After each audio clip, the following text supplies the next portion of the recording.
podcast do texto brasileiro. Toda segunda-feira, com José Vitor Hack, Fábio Marquezini e Reinaldo Maximiano.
Olá, tudo bem com você?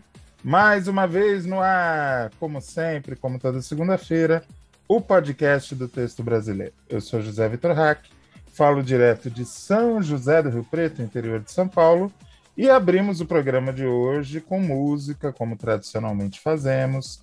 Tradicionalmente há algumas semanas, né?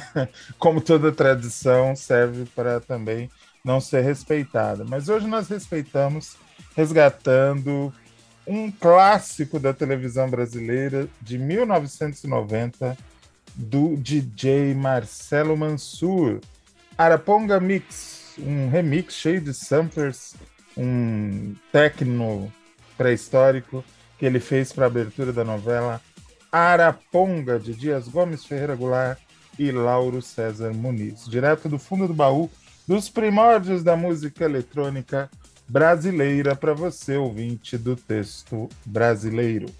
Estão comigo Fábio Marquezini e Reinaldo Maximiano. Vamos começar pelo Fábio Marquezini. Fábio Marquezini, tudo bem contigo? Como estão as coisas em São Paulo? Tudo bem, meu amigo. Você me escuta bem? Muitíssimo bem. Som alto. Perfeito. Perfeito. Eu coloquei um microfone hoje aqui para ser menos amador, né? Amador sempre seremos, né? Eu sempre, mas hoje com o microfone. Aqui está tudo bem, aqui um tempo nublado, chuva, maravilhoso. Melhor tempo que isso, impossível, só neve mesmo. Não é à toa que ele é o nosso Charlie Brown, o nosso garoto enxaqueca. Gosta de dias nublados, de dias frios, um bom lugar para ler um livro, o pensamento lá em você, né? Mas olha só, eu sou o ponto da realidade. É, isso aí. Gostou dessa, né? Pés bem plantados no chão. Reinaldo Maximiano, que fala do Triângulo Mineiro, também conhecido como a Boca do Inferno, um lugar quente, um lugar seco, um lugar bem parecido com São José do Rio Preto. Reinaldo Maximiano, como está Uberlândia nesta tarde de gravação? Rapaz, Uberlândia tá, né? Calor. Isso aqui é um deserto. Até tempestade de areia chega aqui, né? Meu Deus. Rapaz, ouvindo o Fábio falando, ele me lembrou, sabe de quem? Não. Você lembra do Feliz, que fazia a previsão do tempo no Aqui Agora? Ipiririm e Pororó. Que ele falava assim: em São Paulo, tempo bom, com chuvas e trovoadas. No Rio de Janeiro, tempo ruim, sol, praia. Então, o Feliz era ótimo. Dava a previsão tudo invertida. Era maravilhoso. Quando a previsão era de enchente, ele entrava num caiaque. Era sensacional. Né? Era sensacional aquilo, maravilhoso. Tipo, mas aqui tá quente. É aqui o tipo de delírio que só o SBT proporciona. Só o SBT proporciona. O dia hoje está assim nublado, tem hora que abre, tem hora que fecha de novo, agora está nublando. é capaz que a gente tenha chuva. Tivemos sorte, né? Umas torres de transmissão de luz, né? De energia duas caíram, né? E algumas cidades próximas, como Ituiutaba, estão às escuras, né? Então, estamos no domingo, gravando no domingo à tarde, né? Então, a previsão é de religação? Enfim, voltar a operar. Voltar a operar! É muito bom. Arrumou uma desde sexta-feira. Mas, a gente está falando de previsão do tempo. Você que está ouvindo a gente agora, quer saber a previsão do seu tempo? Abra uma aba aí no Clima Tempo e veja o tempo agora. Essa informação ao vivo do podcast do Texto Brasileiro. Temos que ser, né, informativos aqui, por favor, né? Sim, Fábio Marquezine também é utilidade pública. Mas eu queria saber se o departamento comercial autorizou esse merchan. Senão o senhor vai ser suspenso por estar fazendo negociatas por debaixo do pano. Pois é, mas aqui no Brasil é assim, meu amigo. Daqui a pouco a gente... Não. Em off a gente fala sobre a rachadinha. Não. Agora o merchan foi feito, eles estão devendo, tem que cobrar. Manda o departamento de cobrança cobrar. Vou fazer um boleto e mandar lá para São José dos Campos. Mas agora vamos ao que interessa, Reinaldo Maximiano. Chegaram a mim notícias de que a senhora, invejosa, a senhora é realmente uma bicha maligna, ficou com muito ódio do que o Fábio fez semana passada, trazendo a gloriosa Ingrid Nascimento para conversar com a gente, e quer dar o troco. Procede isso? Procede. Não, na verdade, o ideal mesmo era que a Ingrid assumisse mesmo as funções, né? No lugar do Fábio. Até por uma questão de representatividade, né? 3 cuecas aqui apresentando o programa. Sim. É cueca demais, né? E aí... Achei lindo, maravilhoso, não sei o quê. Aí eu resolvi fazer também a representatividade dos LGBT, né? Aí hoje nós vamos ter a companhia do Leonardo Costa Barros, o Léo. O Léo, que vem a ser exatamente quem? Bem, segundo o Sérgio Moro, seria o cônjuge. Muito bom. Ô, cônjuge, Léo, como é que você tá, Léo? Você tá bom? Opa! Tô muito bem, é um prazer estar aqui com vocês, pessoal. Eu sempre ouço o lado do Reinaldo, do podcast, eu sempre tô aqui do lado, no bastidores, né? Então, é um prazer estar aqui com vocês. O prazer é todo nosso. Você é uma figura muito famosa no nosso grupo de WhatsApp. A gente sempre fala, meu Deus, o que seria da gente sem o Léo? Né? Não, o Hack, e uma coisa, né? Você perguntou, Léo, tá tudo bem? Ele, tudo bem. Claro, tá pegando esse bonitão aí, você acha que não vai estar bem, né? Então. Ainda na boca do inferno, como você falou. Pelo amor de Deus, né? E só um adendo, o Reinaldo fica falando, tire o Fábio. Se eu sair, o Reinaldo vai ser o primeiro a mandar mensagem pedindo a minha volta. Tudo em off aqui, tá? Mas vai pedir minha volta, ele sente minha falta. É lógico, ele não pode deixar de ser maligno e jogar um veneninho. Eu só fico preocupado com a semana que vem, que eu vou ter que trazer aqui a boneca Maria Eugênia, representando a minha cônjuge, né? Porque tô aqui jogado às traças, ninguém me quer, mas tudo bem. Ô, Léo, o que nós vamos conversar hoje na abertura do podcast? Você e o Reinaldo chegaram a uma conclusão de um assunto bom aí? Sim. Bem, falar um pouco sobre storytelling em jogos, né? Opa! Games é a indústria do futuro da economia criativa. Sim. Ao meu ver, ela é uma indústria assim, equiparável, né, a qualquer outra indústria audiovisual, sabe, de entretenimento, né? Podemos colocar música aí como exemplo e tudo mais. Eu não acho que ela é melhor nem pior. Ela é igual exatamente. Tem muita coisa que você consegue fazer em jogos, já cito alguns exemplos. Tem muita coisa que você consegue fazer em jogos, né? Que você não consegue fazer outra mídia, e vice-versa também. Tem coisas que você consegue fazer uma série, novela, filme, enfim, qualquer coisa do tipo, né? Música, você não vai conseguir fazer em jogos. E parece que é uma das que dá mais trabalho para fazer, né? Eu acho que, pela característica lúdica do game, se eu estiver falando merda, você me corta e já fala, não tem nada a ver. Pela característica lúdica do game, parece que as pessoas não imaginam que tem um trabalho de roteiro por trás, que tem gente pensando em plots, em ponto de virada. Exatamente como se estivesse fazendo um roteiro de cinema. Não é isso, Léo? Sim, sim, tem todo o trabalho assim. Aí tem até os dois opostos, né? Que até o exemplo assim, quando falaram do podcast, foi a primeira coisa na minha cabeça. Um dos criadores do Doom, se eu não me engano, o John Carmack, eu espero que eu não esteja colocando essa frase para a pessoa errada. Isso lá nos anos 90, né? O Doom, porque não sei quem jogou aí, o Rei eu sei que jogou um pouquinho, mas vai mais para outros jogos aí. Léo, desculpa te interromper. O Oi. Doom, cara, eu amo o Doom. Eu lembro até hoje os códigos IDDQD, IDKFA. Pra você ter. Cara, eu amo isso, bicho. Você pegou na revista Ação Games?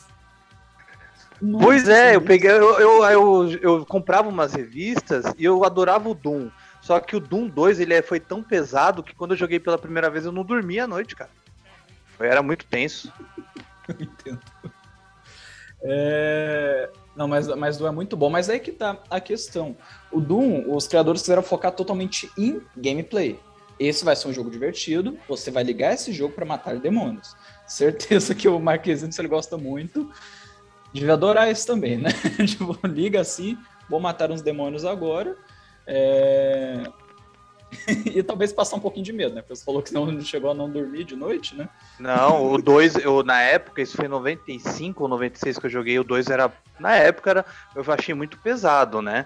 Mas ele é um ótimo jogo, foi o primeiro jogo, assim, de primeira pessoa, né? E fora Sim. o Wolfenstein 3D também, que é um clássico, né? Que é o pai do Doom, praticamente, o Wolfenstein 3D. E aí a questão isso do Doom, os criadores eles quiseram focar totalmente em gameplay. Um dos criadores do jogo, inclusive, falando que história não era importante em jogos. Em contrapartida, a gente tem um jogo recente, assim, eu esqueci o ano dele, deveria ter visto isso antes, mas ele é por volta de 2010, aí, que chama Heavy Rain. Esse jogo ele é exatamente o oposto do Doom. Ele é praticamente uma novela interativa, um drama interativo. Tanto que o diretor do jogo, David Cage, ele chama o jogo assim. Porque como é que é assim, uma coisa básica assim, do jogo? Tem o protagonista chama Ethan, né? Ethan Mars, se eu não me engano. Ele tem 2 filhos, né? Só que um desses filhos acaba sendo atropelado por um carro, morrendo. E aí tem um time skip, né? E um tempo depois, o outro filho dele, que chama Jason, é sequestrado por um serial killer, que chama Origami Killer, que ele plot muito leve, né? Ele mata as crianças, assim, afogando elas em água de chuva. Por isso o nome Heavy Rain. Ai, que bonito. Achei bonito. Que é as coisas levinhas. Mas o negócio desse jogo, ele tem vários finais. Por exemplo, imagina que você tá em alguma cena de ação, assim, sei lá. Tem uma cena que, por exemplo, ele tá escapando de polícia. Se você errar nessa cena, o personagem tem uma grande chance de morrer. Se ele morrer, o jogo continua. O jogo continua com os personagens restantes. Você pode terminar o jogo com todo mundo vivo, ter um final feliz, aquele final de filme. Ou você pode ter um final triste, em que todo mundo morre e o serial killer sai à solta aí.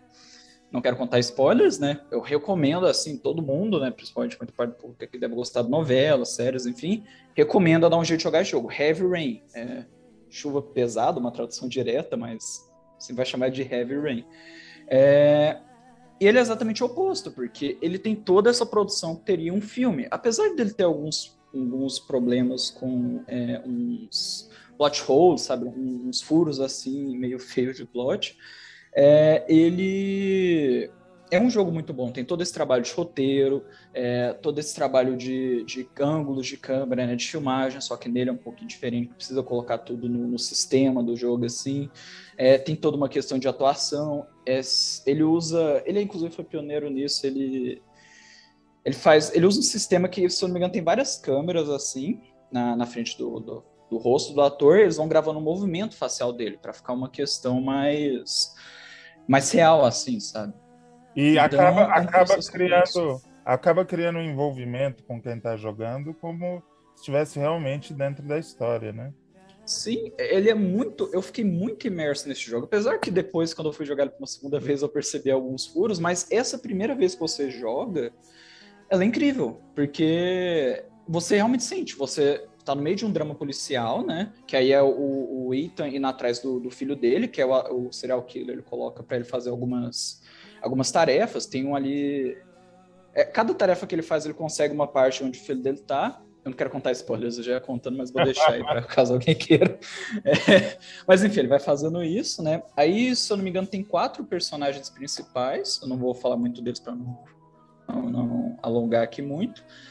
Mas é isso. Ele é um jogo totalmente focado em história. Ele não tem tiro, por exemplo, como o Doom, não tem tiro, não tem assim. Você controla...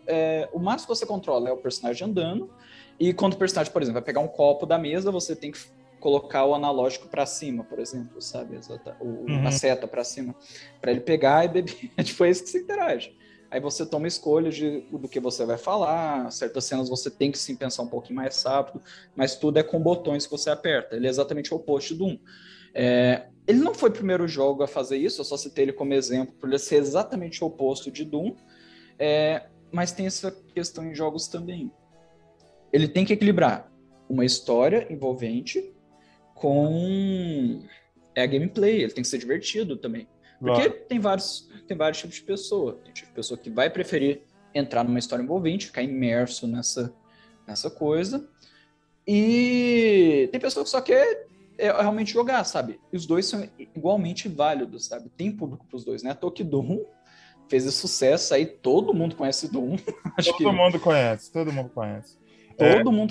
Eu vou passar a palavra para o Reinaldo, mas antes eu queria lembrar uma coisa que eu fazia quando eu jogava The Sims, que é o seguinte, eu gostava de botar os personagens fazendo coisas absurdas.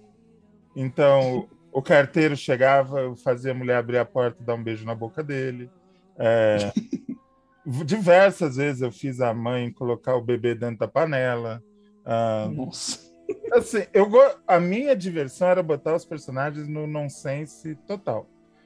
No fim, eu acabava não jogando bosta nenhuma. Eu ficava só construindo essas cenas doidas e, por exemplo, construir um banheiro e prender o personagem lá dentro, porque eu não pus porta. Já fiz isso. Era maravilhoso. Você que é a história do jogo. Isso aí. Era isso.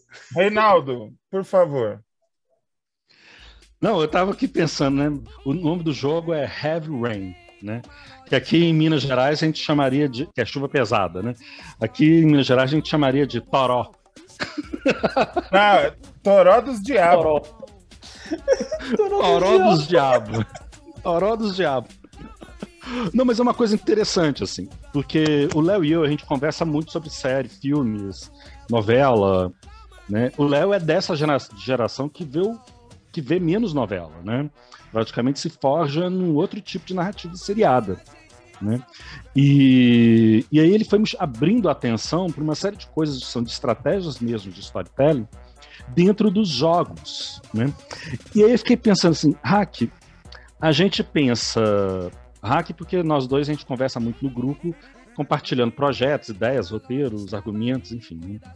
Assim, a gente pensa roteiro de série, a gente pensa roteiro de novela, de texto de peça de teatro e tal.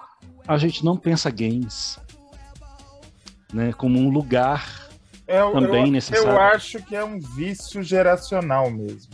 A gente acaba sempre pendendo para o que foi a nossa formação cultural, né? Por exemplo, o Léo, quando ele tiver uma ideia, ele sempre vai pensar primeiro, será que isso daria um game, né? A gente não, a gente já pensa em televisão, já pensa em cinema, que foram as coisas que formaram a nossa juventude, né? Eu creio que sim, eu creio que é uma coisa geracional mesmo, assim. E tem um aspecto, que, por exemplo, eu joguei Doom, né? Doom foi um dos jogos que eu mais me diverti. Wolfenstein, acho que foi o primeiro que eu joguei, assim. E tem uma coisa de psicodrama que é maravilhoso.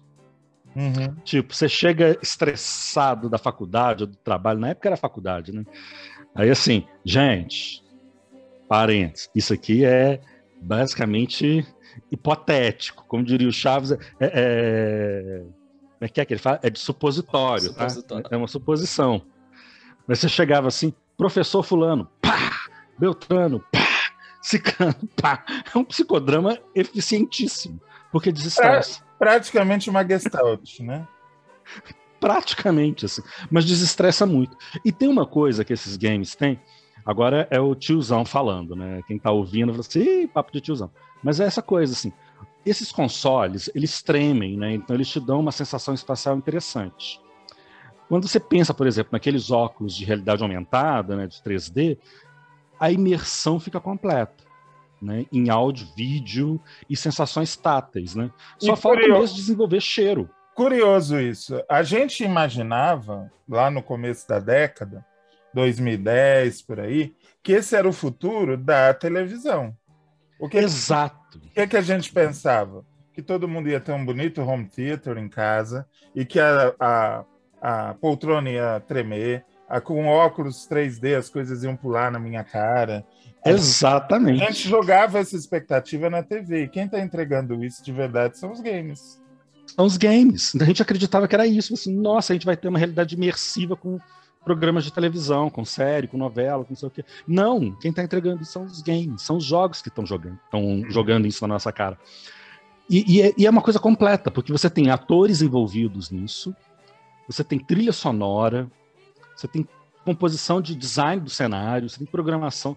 Então, assim, é uma indústria muito complexa, é uma indústria que hoje está ali palmo a palmo com cinema, né, até mais, né?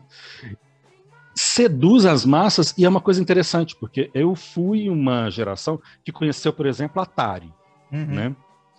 Então, assim, o nosso sonho era ter um videogame, aí tinha aquela coisa, né? Videogame estraga a televisão, não pode ficar jogando muito, enfim. Mas tinha aquela coisa do lúdico, da coisa do brinquedo para criança. Depois tem um determinado momento, acho que o Léo consegue explicar isso melhor, assim. Certamente o Léo consegue explicar isso melhor. Que os games, eles não são necessariamente para criança. Vira brinquedo de adulto. Uhum. Você tem os marmanjos ali, os caras de 30, 40 anos, tudo lá, jogando um GTA, jogando Resident Evil, enfim, né? E o jogo virou uma coisa de um divertimento, a hora de brincadeira do adulto, né? É quando o adulto reencontra o lúdico. Não é a hora de assistir uma série, não é a hora de ver um filme. É uma hora de brincar. Há 8, 10 anos, quem era o meu maior companheiro de videogame não era nenhum primo, não era ninguém da minha idade. Era o meu cunhado, que na época tinha 20 e poucos anos, e o irmão dele, que devia ter 19, 20. Eram eles que jogavam game comigo. Isso nos anos 80, 90. Hoje, então, dá para dizer até que os adultos, se não são maioria, estão caminhando para isso. Antes de passar a palavra para o Fábio, queria ouvir o Léo sobre isso que o Reinaldo comentou. Foi um ponto muito bom, inclusive. Chegou um ponto que teve essa mudança. A Nintendo, na época do Super Nintendo, ela não queria muito violência em jogos. Tanto que Mortal Kombat, por exemplo, inclusive eu e o Reinaldo até tá vendo um documentário, né? Falou disso também. Mortal Kombat, por exemplo, não tinha sangue na versão do Super Nintendo. É Mortal Kombat, assim. É verdade. O Mario conhece. Saía, acho que um negócio... eu não lembro direito quando joguei muito, mas se eu não me engano saía um sangue verde, ou não saía, era um negócio diferente. E se for ver, até o design físico dos consoles mudou com o tempo. Se você for ver um Super Nintendo, ele parece um brinquedo. Agora, se você for ver um PlayStation 1, PlayStation 2, 3, 4, enfim, parece um computador, sabe? Parece uma coisa assim, mais moderna, assim, uma coisa mais futurista. Muito entende? bem pensado. Eu nunca tinha pensado nisso. Tem toda a razão. Sim. Aí tivemos essa mudança. E também outra questão, até para adicionar no que você estava falando antes, vamos lembrar que hoje em dia temos VR. Gente, eu esqueci o que o VR significa. O óculos de realidade aumentada, né? Realidade aumentada. RV aqui que seria, né? Realidade virtual. Porque em inglês é Virtual Reality. Eu esqueci essa. Que eu ainda quero jogar, nunca usei um VR ainda, né? Porque é muito caro aqui no Brasil, inclusive tem esse problema de ser muito caro por aqui, qualquer coisa relacionada a jogos, mas tem isso, você tá dentro do jogo, você está dentro do jogo, sabe? Tem pessoa, principalmente quando vai jogar um jogo de terror, que até passa mal, assim, dentro do jogo de terror, sabe? Porque ela se vê dentro do jogo, sabe? E dá para ver que muitas empresas, como por exemplo a Valve, com Half-Life, né, caso não conheça, Half-Life foi o que deu origem ao Counter-Strike, né, que esse foi mais conhecido, chegou até a ser banido aqui no Brasil. O último que eles lançaram, depois de muito tempo sem lançar um jogo da franquia, foi um jogo VR. Então eles querem exatamente colocar isso. Não vai substituir, né, os outros jogos assim padrões, eu acredito que não vai. Pode ser que isso que eu falei envelheça muito mal, espero que não. Só que é um novo meio de jogar, sabe? É um meio que você vai ficar mais imerso dentro do jogo, porque você literalmente está dentro do jogo, sabe? Uhum. Ô, Fábio, eu queria que você comentasse, lógico, você pode comentar tudo que foi dito até agora, mas uma coisa especificamente que eu queria que você falasse é sobre o mega investimento que a Netflix está fazendo para ampliar o cardápio dela também para os games. Que essa era uma grande dificuldade do streaming, como oferecer game numa qualidade ok, que tenha um tempo de resposta que não torne a jogabilidade impossível, né? Sem nada físico, ou seja, via streaming. O que você acha? Você acha que cada vez mais games, cinema e televisão vão virar uma coisa só? Ou isso é uma coisa de momento, um teste que pode até nem dar certo? Eu acho que sim, eu concordo com você. Eu acho que vai virar tudo uma coisa só.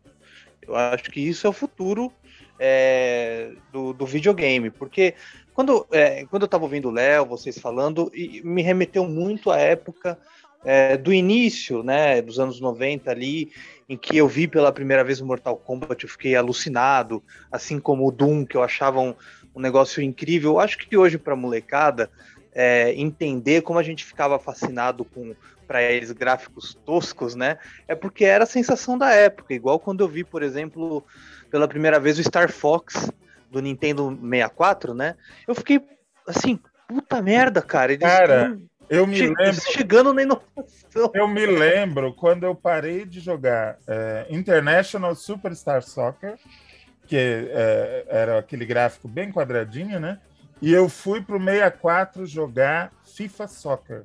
Era tipo sair do lixo e entrar no Palácio de Versailles. E hoje, a gente olha aquele grafismo e acha tosco também, né?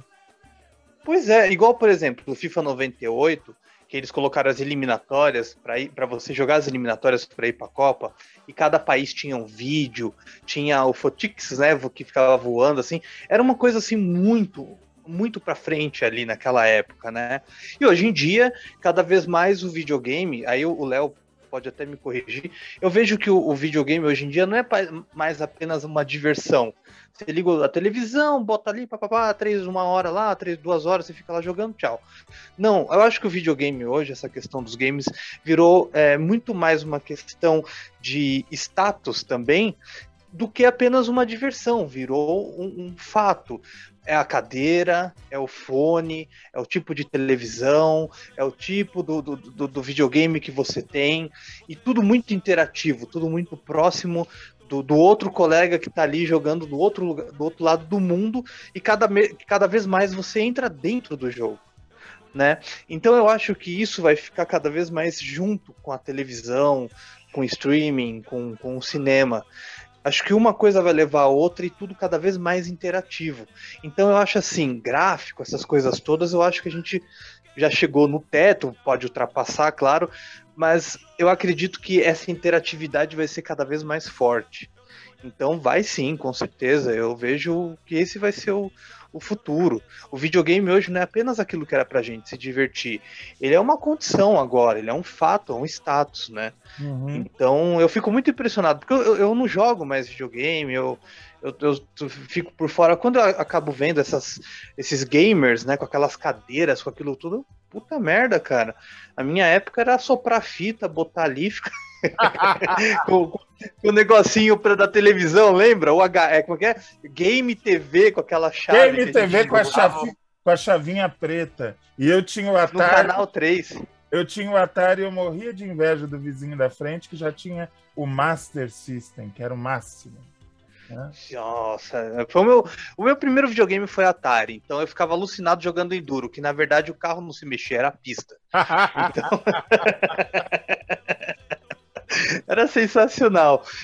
Hack, você me permite fazer uma pergunta pro Léo? Por favor. Léo, tem aliás, é sempre bom ter você aqui mais uma vez. Eu sei que você escuta a gente, eu falo mais uma vez porque eu sei que você está sempre escutando a gente. Eu não sei se a gente deve uma questão de um processo, você pode processar a gente por problemas mentais que você vai ter só ficar ouvindo a gente, então já peço desculpa. Parabéns por aguentar o Reinaldo, graças a você a gente tem o Reinaldo também, né? A gente aguenta o Reinaldo porque você está aí auxiliando o nosso garoto.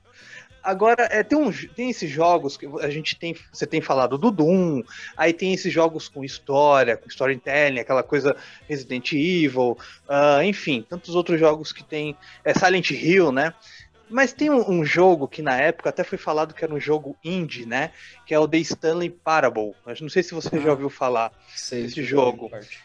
E tem alguns jogos, até eu li na Folha, em que são jogos que não tem roteiro. Né? Você tá ali naquele local e vai se mexendo, né? Diferentemente daqueles jogos do LucasArts, né? Em que tinha o desenho, você movimentava ele para mexer nisso. Nesse não. Esse não tem um perfil ali do tipo início, meio e fim. O que você acha desses jogos? Você acredita que vai crescer mais ainda ou realmente é para um público pequeno mesmo? Olha, ele é uma coisa... o Stanley Parable, né, falando dele, ele é uma coisa que a gente chama mais de meta, assim, porque Stanley Parable, ele é um jogo que é uma paródia de um jogo, entende, praticamente. O que acontece nele? Que o narrador, ele vai te guiando o que você tem que fazer, né, e você pode seguir o que ele tá falando, né, isso leva a uma coisa, ou você pode ignorar totalmente o que ele tá falando e ele vai ficando nervoso com você com o tempo. Tem uma hora que eu lembro, isso é no comecinho, acho que uma das primeiras coisinhas do jogo, que acho que você fala, ele fala, o Stanley passou pela porta à esquerda. Aí se você entrar na direita, você vai de novo, ele fala, vamos repetir. O Stanley entrou na porta à direita. Aí se você ir fazendo, ele vai ficando nervoso, chega um ponto que ele te joga lá no começo do jogo de novo. Então, eu não sei se quando você diz, até se você quiser falar, não sei se quando você está dizendo jogo que não tem roteiro, é um jogo que te deixa mais livre, assim, para você fazer o que quiser? É que eu não Isso. muito claro.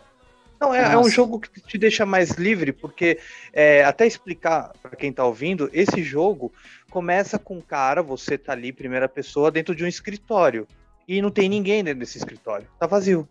É só você ali dentro do escritório com computador, arquivo, enfim, é isso. Então, assim, tem outros livros também, que algumas, até não me lembro o nome, que alguns personagens vão andando pelas ruas e vão seguindo a vida, né? Tipo, é o jogo das nossas vidas, fica sem rumo por aí. Olha, Fábio, alguns jogos de esporte têm esse modo, né? Por exemplo, no jogo de futebol, no antigo, não sei como tá agora, tinha um modo treino, em que era você, a bola e o campo, e você ia treinando. E tem também aquele... Meu Deus, aquele esporte na neve que parece um skate. Snowboard? Snowboard. Se você colocar o snowboard no modo treino, não no modo competição, é simplesmente uma montanha nevada, você e o esqui. E você vai fazendo as manobras e voltando para o começo. É bem livre também. É que, na verdade... Não, eu entendo. É que esse jogo, o jogo é assim. Sim, então, ele inteiro é assim. Ele inteiro é assim. Ele pode ter, como o próprio Léo falou, pode ter um narrador, mas você faz o teu caminho e que se foda, né? Tipo, vou seguir minha vida aqui. E eu vejo, até falam que, não sei, Léo, um jogo tipo indie, né? Do tipo, pra uma galera, mas assim... Você acredita que esses jogos um dia pode atingir o público em geral ou realmente fica dentro de um nicho? Olha... Ele, na verdade, inclusive esse atingiu um público mais geral, principalmente jogo indie, assim. Na verdade, hoje em dia, jogos com um foco específico, assim, Stanley Parable, acho que é um ótimo exemplo disso, estou usando mais ele. Mas também muitos jogos independentes, jogos muito específicos. Tem outro jogo que chama Papers, Please, por exemplo, que você trabalha em uma fronteira entre dois países, você tem que decidir quem que entra e quem que não sai, né, num país... ditatorial, por exemplo. Hoje em dia, e cada vez mais, realmente é isso que você falou. Eu acredito que ele vai crescer, que ele está crescendo e vai crescer muito mais. porque hoje em dia é mais fácil divulgar. Antigamente, podia ter uma pessoa que talvez ia gostar de um jogo específico assim, né? Stanley Parable, Stanley como exemplo de novo, só que às vezes eu nem ia conhecer que o jogo existiu, entende? Porque antigamente não vai ter internet, não vai ter, sei lá, reviews falando sobre, por exemplo, a pessoa nem ia ter acesso a esse jogo. Hoje em dia, com a internet, é muito mais fácil as pessoas conhecerem mais coisas, incluindo isso que você falou mesmo. Esse jogo... Eu vou colocar assim, jogos mais específicos, sabe? Que não é aquele negócio tão tradicional quanto vemos. Sim, eu acredito que já está crescendo e vai crescer mais ainda. Enquanto vocês falavam, eu tive aqui, dentro da minha mente, uma ideia de jogo. Fazer um bingão para atrair a terceira idade. Você põe assim um palco com gente dançando e uma pessoa dizendo, daqui a pouco o bingo.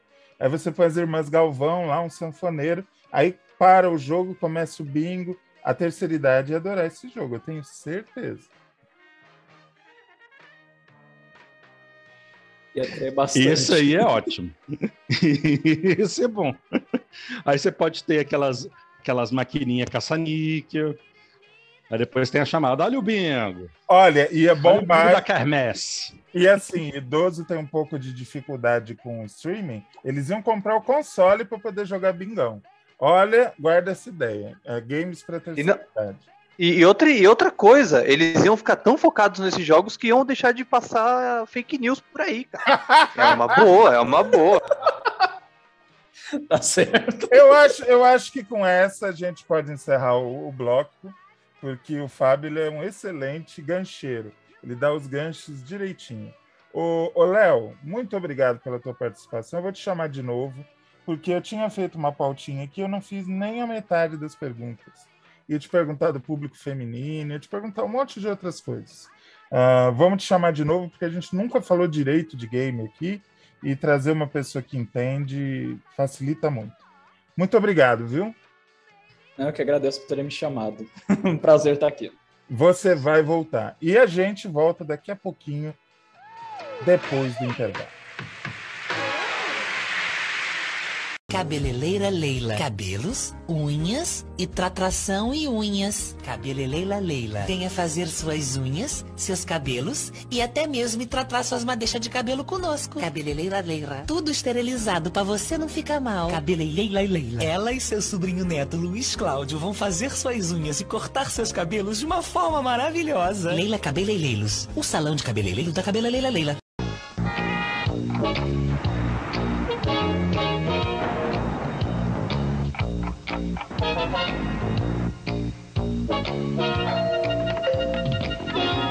Trouxe o pó. Deixa eu cheirar. Esse é do bom. Café Canaã, pó da melhor qualidade. A senhora vai ficar doidona. Chegou a nova Mirinda.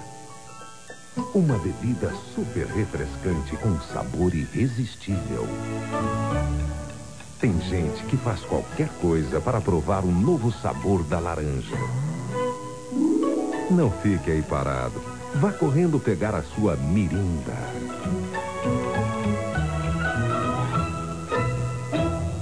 Mirinda. Você está com fome, muita fome. Você não está resistindo. É mais forte do que você. É totalmente incontrolável. Você está morrendo de vontade de comer. Você não consegue esperar nem mais um minuto.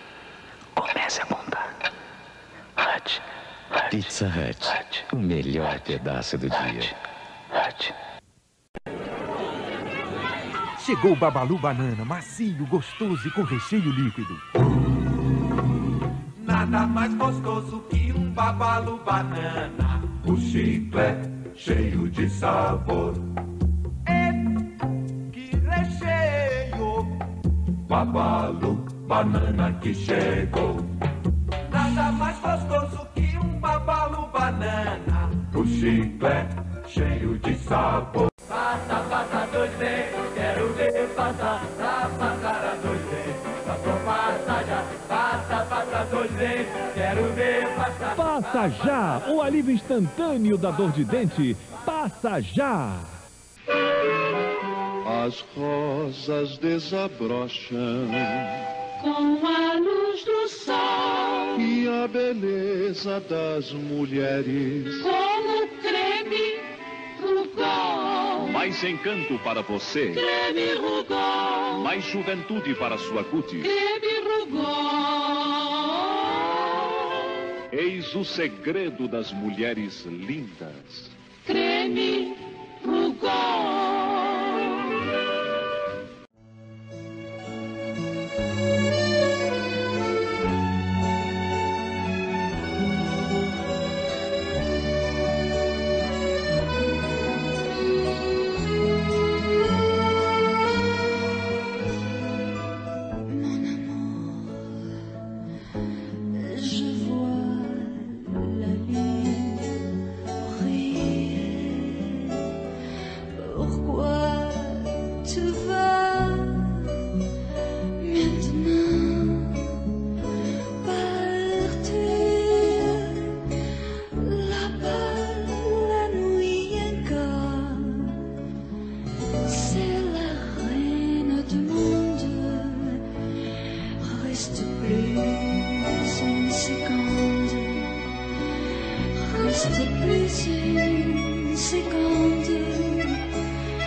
Podcast do Texto Brasileiro.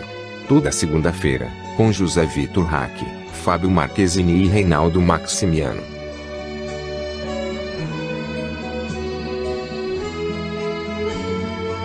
De volta, segundo bloco do podcast Texto Brasileiro no ar. Resgatando mais uma velharia da nossa MPB. Se bem que não sei que se dá para falar MPB, que a música é em francês, né? Chiquérrimo. A pronúncia impecável da Denise Emer. Será que é assim que se fala?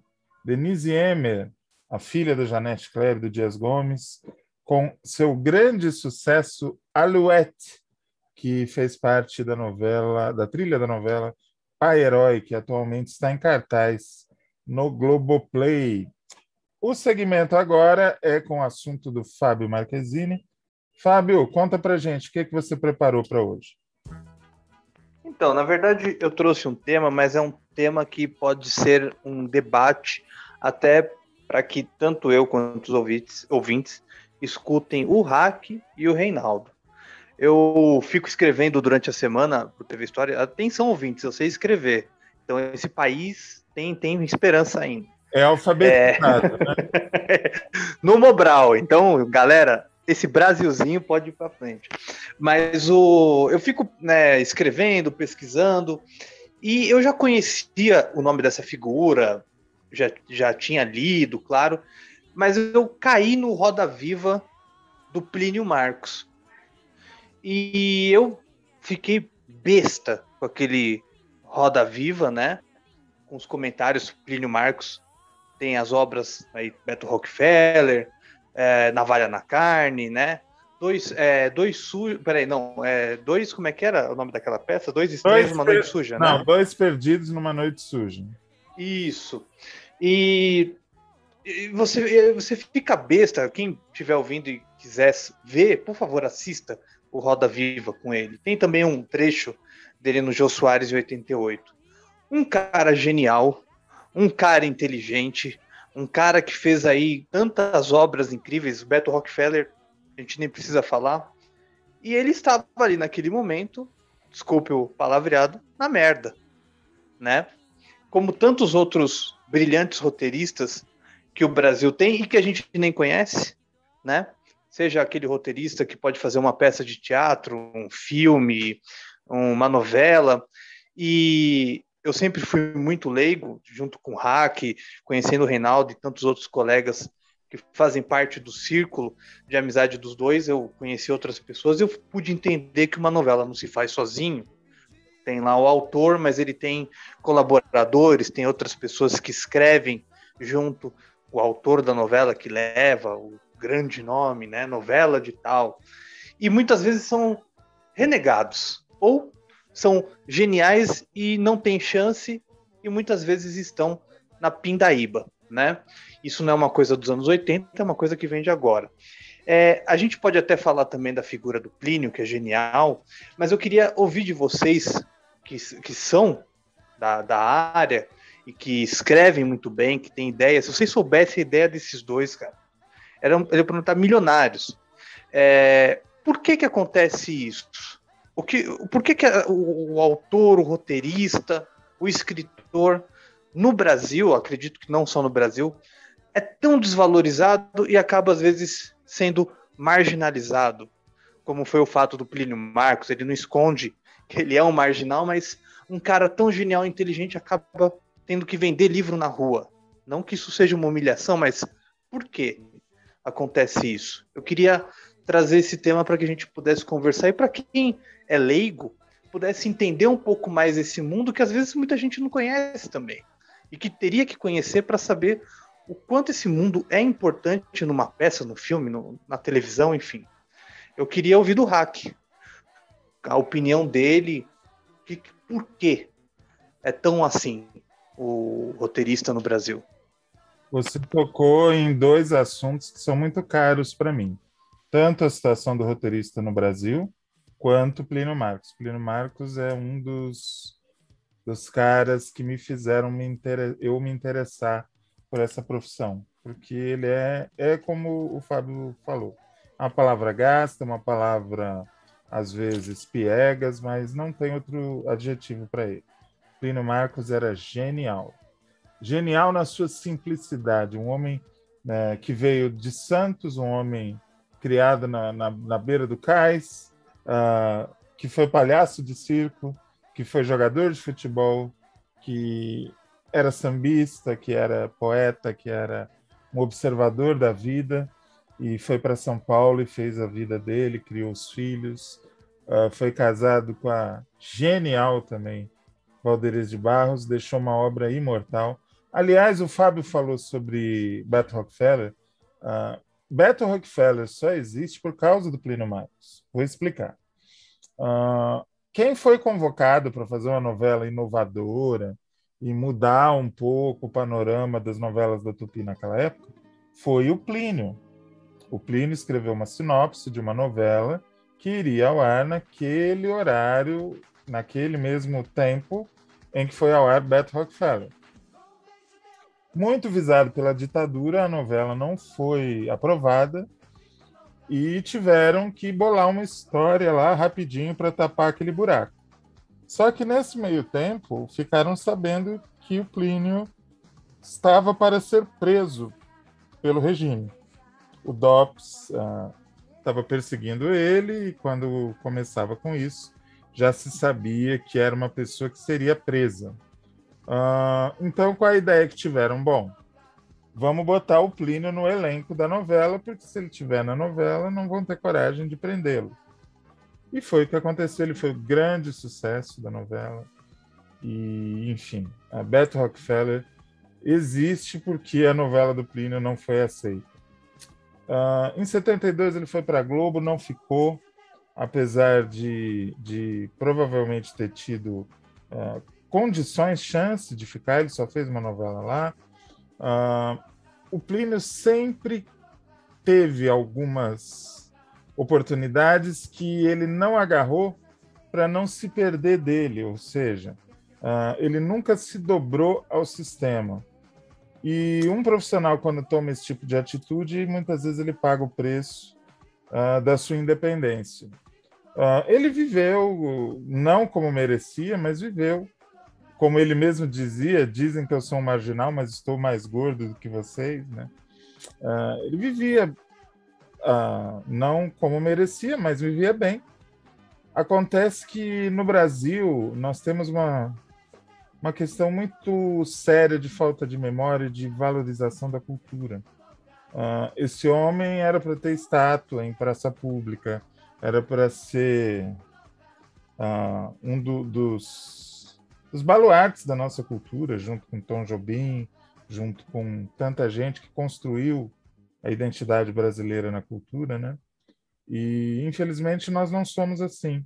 Ele fez as escolhas dele, não dá para dizer que ele é totalmente vítima da sociedade, do sistema. Não foi. O Plínio ele foi artífice do seu próprio destino.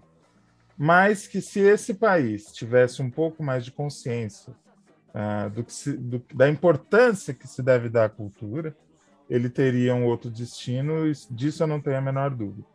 Agora, para responder diretamente à questão da desvalorização, eu vou dar a palavra primeiro para o Reinaldo, que eu sei que ele tem algumas teorias a esse respeito.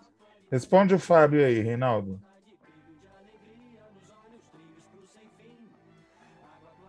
Eu estava aqui justamente olhando umas informações, né? O Plínio nasceu em 29 de setembro. Né? Então, assim, tinha aí uma ocasião. Exato. Tinha aí uma ocasião para se falar dele, inclusive aqui, né? Por efeméride. E morre em 99, no dia 29 de novembro. Aliás, então, gente, desculpa, Reinaldo. Vejam essa entrevista, esse Roda Viva. Eu sou tão alucinado por essa entrevista que eu tenho figurinhas, stickers, que eu mesmo fiz, dele, todo maltrapilho, no centro da Roda Viva. Pode continuar, Reinaldo. Vamos lá. Primeiro, a instituição do Roda Viva. Roda Viva, com todos os problemas que a gente pode identificar nele. Desde os anos 80, com aquele corpo de jornalistas super conservadores, enfim, né? Sempre foi, sempre teve, até os dias de hoje, enfim, né? Mas é um documento, cara. Esse programa é uma instituição. Então, é um programa que você tem que baixar, você tem que ter em casa, né? Tem que ser lançado no DVD, enfim, DVD, mídia velha, né? Mas, enfim, tem que estar no streaming da vida, assim, porque isso aí é documento, né? Agora, o Plínio, tem uma coisa que acontece, eu concordo com o Hack, que assim, ele é autor do destino dele, ele fez as escolhas dele e bancou porque tinha condições, e fez o que achou que tinha que fazer. Assim. Mas tem uma coisa que eu creio que é meio projeto. Sabe? É deliberado. Tem umas pessoas que caem num esquecimento muito rápido. E uma coisa que é muito atrelada a isso, que é uma onda conservadora muito forte. E esses autores afrontam demais essa postura muito conservadora da sociedade. Assim, né? Você vê, tem um autor que é muito bom, excelente, mas que a gente está aí, precisava que ele estivesse aí, né? no audiovisual, Caio Fernando Abreu. Né? Então, assim, essa onda conservadora é avassaladora. Isso aí eu vou te falar. A gente vai ter que voltar em uma série de revisões históricas para entender por que num determinado momento o Brasil resolveu parar de pensar. Resolveu parar de ter autonomia, raciocínio próprio, para ficar ali meio que em cima de códigos de 2, 3, 5 anos, 5 mil anos atrás. Assim, né? Porque realmente não dá para entender. Agora, o Vitório, em Beto Rockefeller, é uma coisa assim... Ele tinha um sotaque paulista típico, ele era aquele paulistano típico, né? Ele com o Luiz Gustavo, e tinha um outro que era da trupe, era o Beto, o Vitório e o... esqueci o nome do terceiro. E eles tinham umas cenas que eram ótimas na oficina mecânica, em que eles interagiam apenas com a voz do chefe. Não sei se você lembra disso, Hack. Que era o Lima Duarte, né? Que era o Lima Duarte, era a voz do Lima Duarte, assim, dando esporro no Beto Rockefeller, que lá vai tirar o Vitório tá trabalhando, vai tirar o cara aí. Você não trabalha não, Beto? Então, assim, era muito genial aquela novela, era muito genial. Só mesmo gente muito doida para poder levar aquilo para frente, assim. Mas, escuta, sem querer te aloprar e já te aloprando, não foi nada disso que eu te perguntei. eu perguntei para a senhora o seguinte, como fica a questão da desvalorização do roteirista no Brasil? Isso que o Fábio quer saber e que eu acho que é melhor você falar do que eu, porque eu sou uma figura que eu não sou muito hábil com as palavras. Daqui a pouquinho eu estou todo queimado pelas minhas opiniões. Então vai queimar a que está fresca. Um tanto quanto fortes, né? Então eu acho melhor você iniciar, porque aí já macia para mim. Não, mas aí era o terceiro ponto que eu ia pegar mesmo. Então, assim, acho que tem essa questão de uma onda conservadora, tem essa questão mesmo de uma memória muito curta com as coisas. E outra, oportunidades, acesso, chances. Né? Você tem um cenário muito concentrado. Né? Audiovisual no país, né? É uma coisa de... Aguinaldo Silva chamava de ararinhas azuis os autores das novelas das 8. Né? Então, assim, é uma coisa mais ou menos assim. É um grupo olimpiano. Então, você tem uma coisa no mercado audiovisual e no mercado editorial também, mas com mais fissuras, porque acho que o mercado editorial tem mais nichos, né?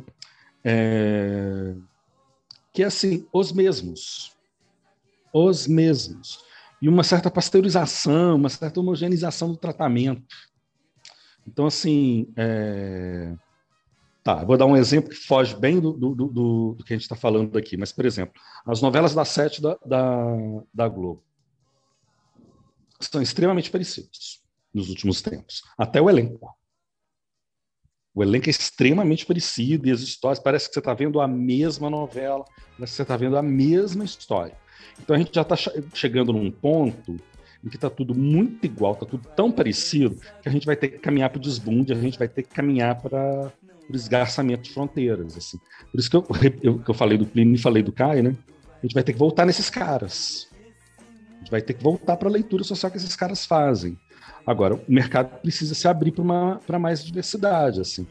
A gente olha para o grupo de roteiristas, né? A gente pega os dados da Ancine, por exemplo, eu tenho isso aqui, são dados de 2018, é um relatório de 2018 com dados de 2017 e 2016. Tem dados depois disso? Não tem. A Ancine não produziu nada depois. Que é um relatório que fala da presença no audiovisual. O Hack conhece esse texto. Divisão por gênero e divisão por raça.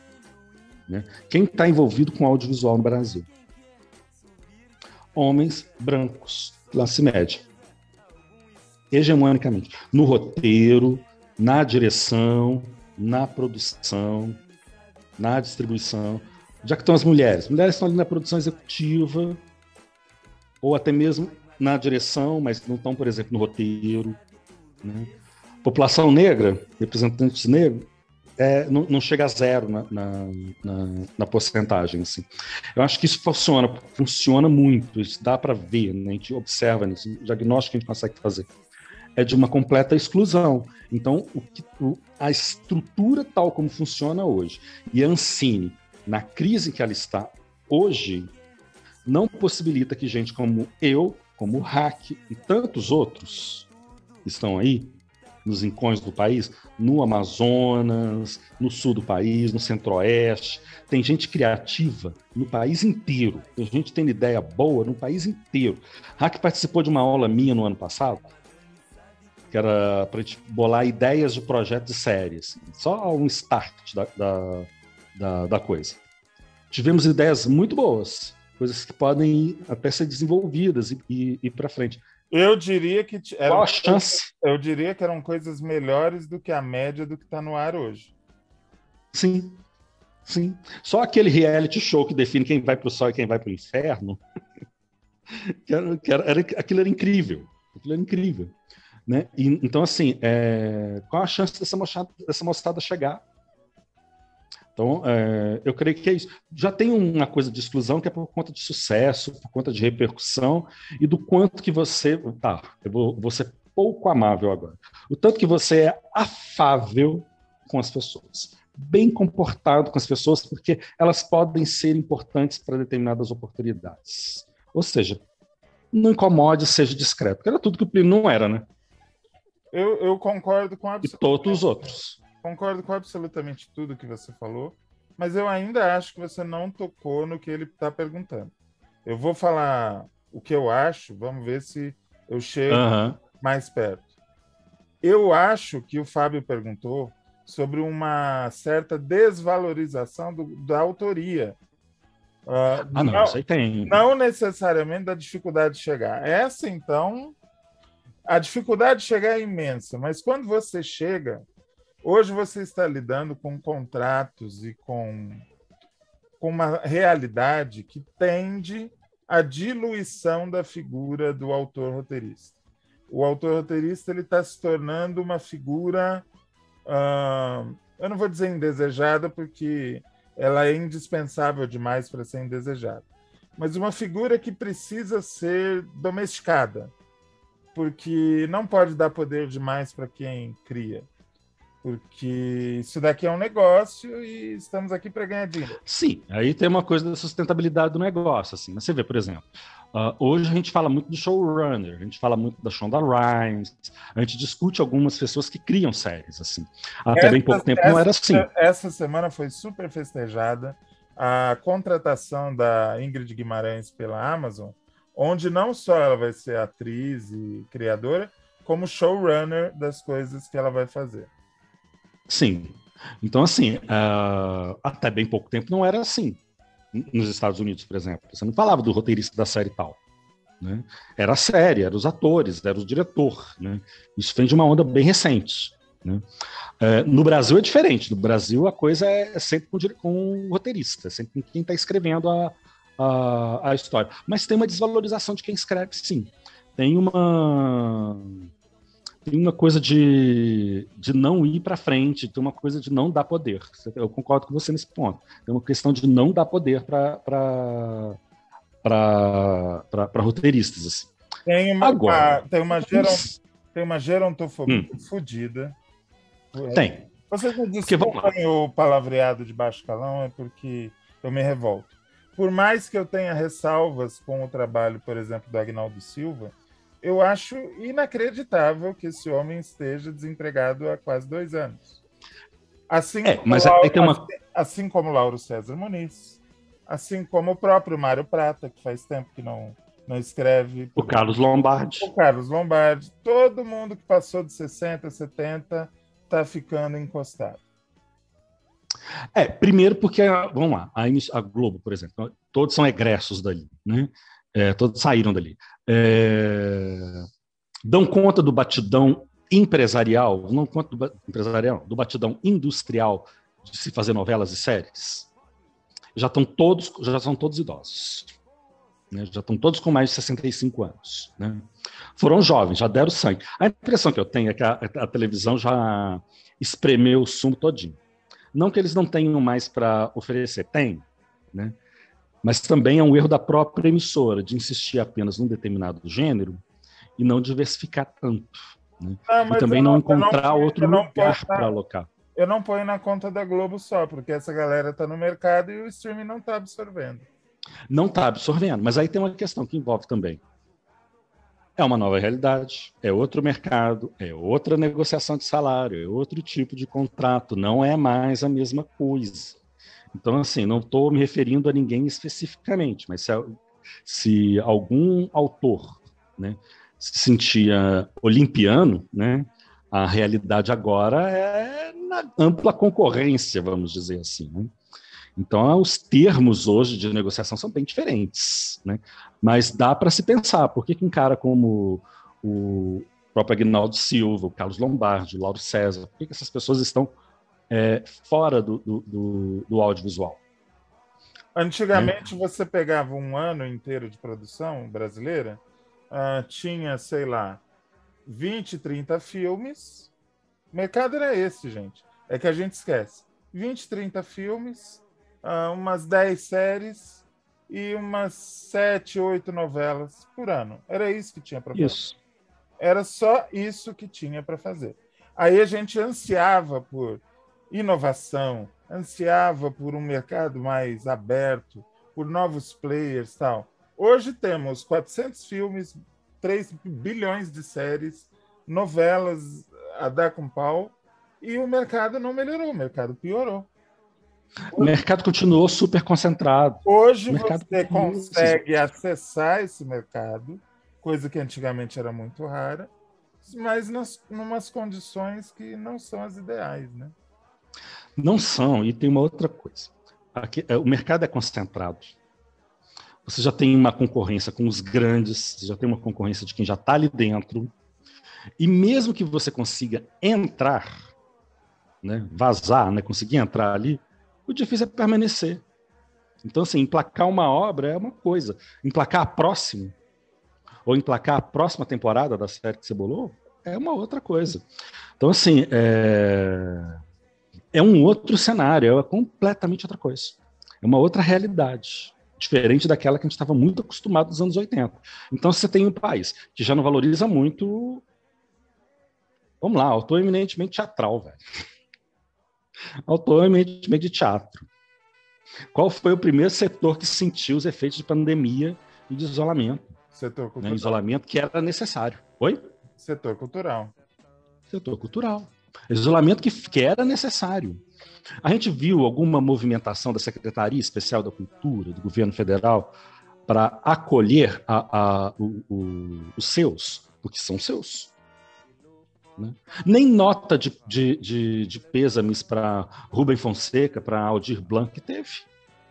Então, assim, é um momento que a gente está vivendo também, que é um momento que a cultura não está ali. Essa economia da cultura, essa economia criativa, esse setor, ele não está, que é um setor que emprega e emprega muito, ele não está com valor. Essa semana teve uma matéria sobre Ancine na Folha de São Paulo, que o negócio é devastador. As grandes não querem negociar, não querem ir para frente com filmes que tenham dinheiro público.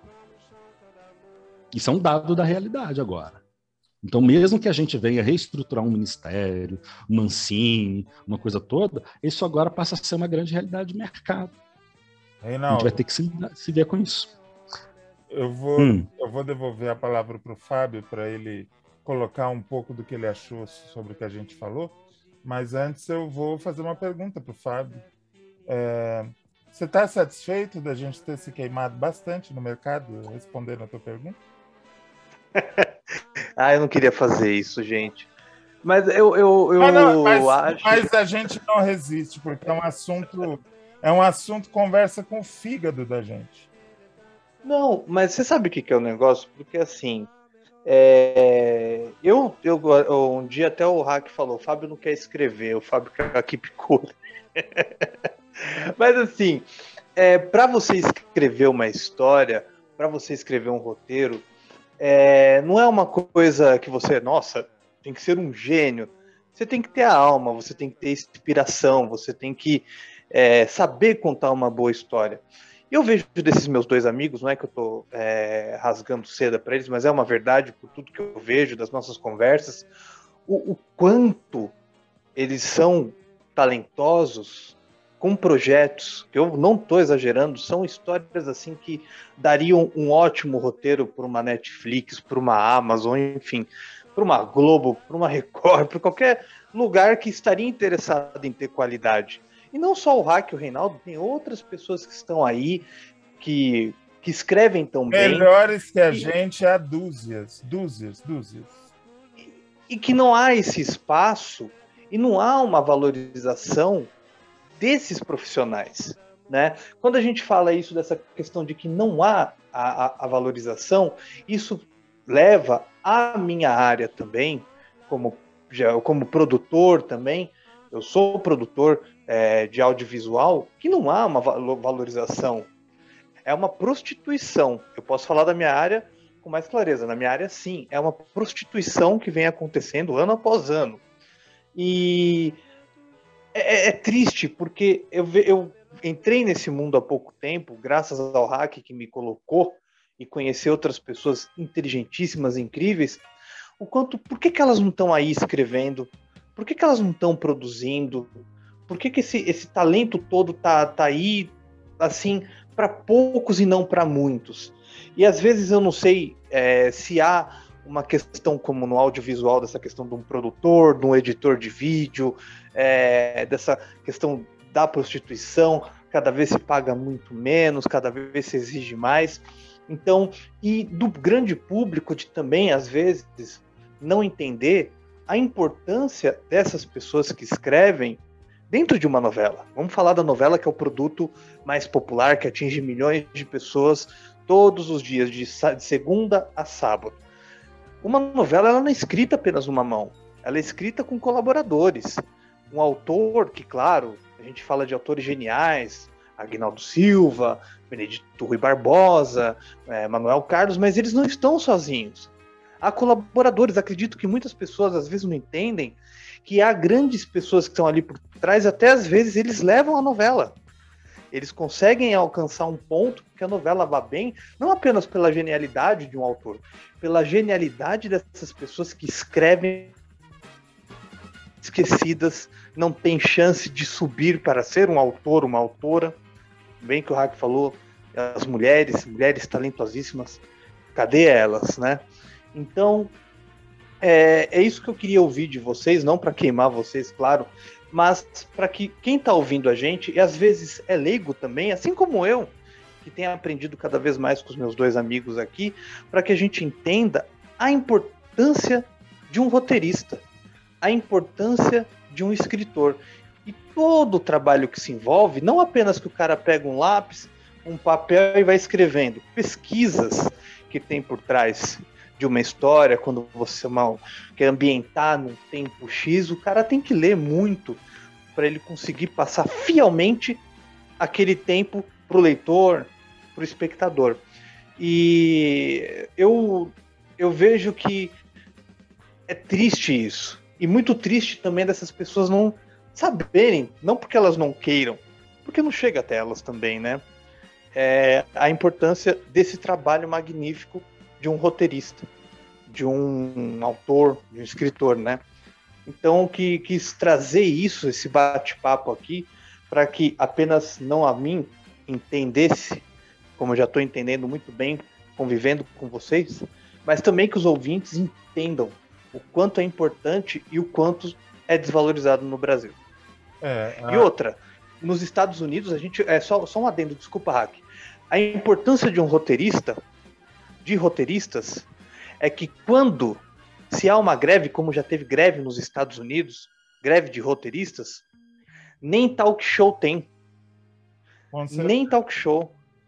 Para-se todas as produções norte-americanas. Bem lembrado, a gente teve uma no início dos anos 2000 nos Estados Unidos, que era de reivindicação de salários, uma série de coisas lá em Hollywood, e os efeitos foram devastadores. Então, assim, greve de roteirista não tem nada. É simplesmente isso. E outra coisa também, para quem está ouvindo a gente, uma coisa bem boba que eu vou falar aqui. Domingão do Faustão, né? Vocês riam muito com vídeo cacetada, com algumas tiradas do Faustão. Há roteiristas por trás. Há roteiristas por trás de tudo que muitos apresentadores falam, que muitos apresentadores estão ali brincando num talk show. Eu acho que é isso que é legal falar. Se há uma greve de roteiristas, como teve nos Estados Unidos, não se tem nada. Filme seriado, minissérie, talk show, programa de auditório, acabou. Eu acho que é essa que mostra a importância desse trabalho. É bíblico, né? O princípio é o verbo, está na Bíblia. Para não falar que a gente ficou aqui reclamando da vida e se lamuriando, uma importante janela que se abriu nos últimos anos para o trabalho dos roteiristas, além do streaming, óbvio, mas em condições que a gente precisa discutir melhor. Não que eu não queira trabalhar, vou trabalhar do jeito que for, mas a gente precisa conversar. É uma boa pauta para um outro programa falar sobre o que está acontecendo. Uma grande janela de trabalho que se abriu foram os canais de YouTube. Todos os grandes e médios canais hoje já compreenderam que sem um roteirista bom fica difícil manter a famosa retenção que o YouTube cobra e manter as coisas num crescente para o crescimento do próprio canal. O pessoal da internet já entendeu isso, algumas pessoas da televisão ainda não. E para encerrar o assunto, Fábio, para você ver a indigência da nossa profissão, a nossa profissão não é regulamentada no Brasil. Se você procurar roteirista, você não consegue abrir um MEI de roteirista. Outro dia eu compartilhei nas minhas redes sociais um post muito divertido que dizia que no MEI você encontra a função de fabricante de geleia de mocotó, mas não encontra atividades óbvias e necessárias para a economia como roteirista. Você encontra tarólogo e astrólogo. Tarólogo e astrólogo, não encontra roteirista. Astrólogo não, astrólogo. Astrólogo encontra. Então, você encontra atividades as mais diversas. O roteirista não tem o direito a abrir uma MEI. E tem redator publicitário, mas são atividades correlatas, mas não é a mesma coisa. Não existe aposentadoria de roteirista. O roteirista geralmente é um PJ. E aí a sua aposentadoria é por outras vias. É tudo muito nebuloso. Falta regulamentação, falta reconhecimento, falta um curso universitário como existe nos Estados Unidos. Por que não fazermos um curso universitário de roteiro no Brasil, né? Enfim, é um cenário chato, mas que, ao mesmo tempo, eu tenho a impressão de que são as dores do crescimento. Uma hora a gente cresce e aparece. Eu posso, só para finalizar, eu posso falar uma coisa? Eu tenho lido muito, né? Até o próprio Plínio Marcos fala nesse Roda Viva da tal da Lei Sarney, que na época era uma lei de fomento à cultura, né? Antes da Lei Rouanet, em que chegava apenas para os globais, né? Para pequenos autores, eles eram malditos, não iam dar. Então eu acho que isso também é muito importante deixar claro quando a gente vê o governo que a gente tem hoje cerceando essa questão do que pode ser bancado ou não. O governo só vai bancar aquilo que quer. Você limita a criatividade de autores, de roteiristas, você limita a criatividade de atores também, de atrizes que estão envolvidas num projeto, para fazer aquilo que, num país em que a gente come osso, né, o autor, um ator, ele tem que escolher a peça porque o financiamento é aquilo que o governo quer. Se isso não é censura, eu não sei o que é. Então é isso. Perfeito. Vamos para o último intervalo, daqui a pouquinho a gente volta com o encerramento do programa de hoje.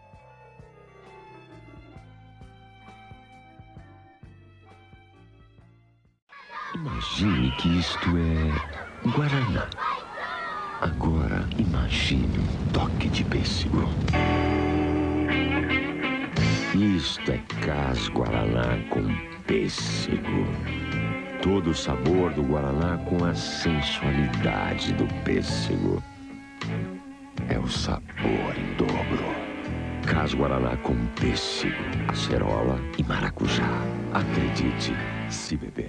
Fundo Sudameris Investimentos. É assim, ó, você pega R$100 e aplica esse 101 no Sudameris. Aí, esses 102, 103, 104, que na verdade são 105, passam de 106 a 107, 108, 109. E aí, quando você estiver com 110, 111, que antes eram 112, você vai dizer com 113, nossa, 114, e pensar que tudo começou com R$115. E os mesmos 116 que eu apliquei agora já são 117, 118, 119, 120, 121, 120.